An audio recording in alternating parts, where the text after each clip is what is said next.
Welcome to 10,000 Delights. My name's Tank Green, and each week I publish a short story inspired by a photo I've taken on a walk. This week's story is called The Offering. It's about how the earth and an ancient power offered a beautiful oak tree as a gift to a girl who always tried her very best. I found it on Ranmore Common in Surrey. Once upon a time, there was a girl who always tried her hardest at everything.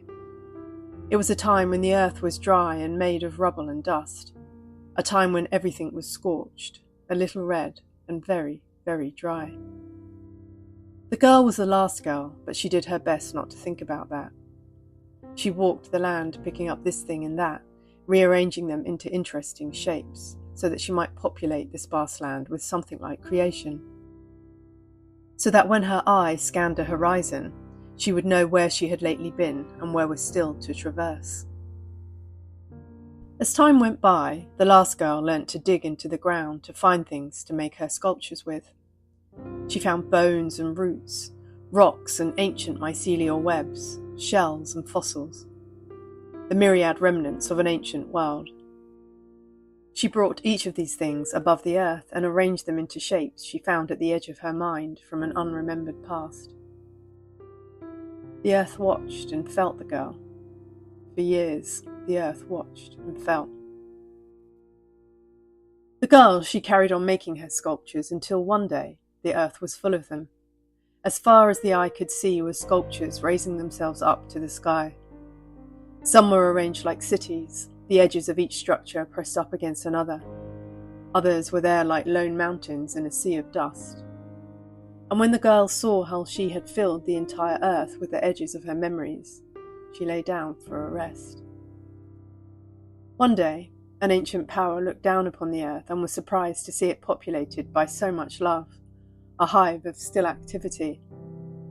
The power turned itself into a wind and wound its way around the sculptures, admiring their beauty, feeling the way they balanced, noticing the cracks and the hollows within. When it had finished inspecting all the girl's work, the power also sat down to rest.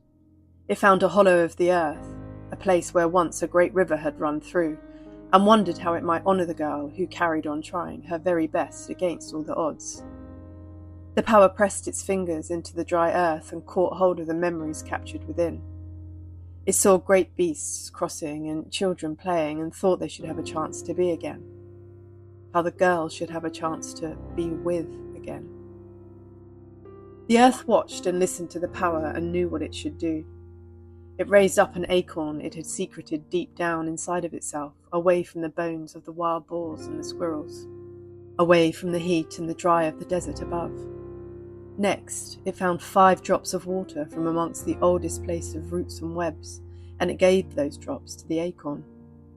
Drop by drop, the earth fed the acorn with water until the acorn began to awaken. The ancient power was pleased with the earth and gathered its very self about it. It swirled and swirled about the whole of the earth, calling elements from deep within the galaxy. For 5 whole years the ancient power swirled, and for 5 whole years the earth nurtured and protected the acorn now sapling, passing the elements the ancient power brought forth into the growing tree. One day the ancient power retreated. The elements it and the earth had gathered and dispersed had nourished and nurtured the sapling until it had grown into a tree.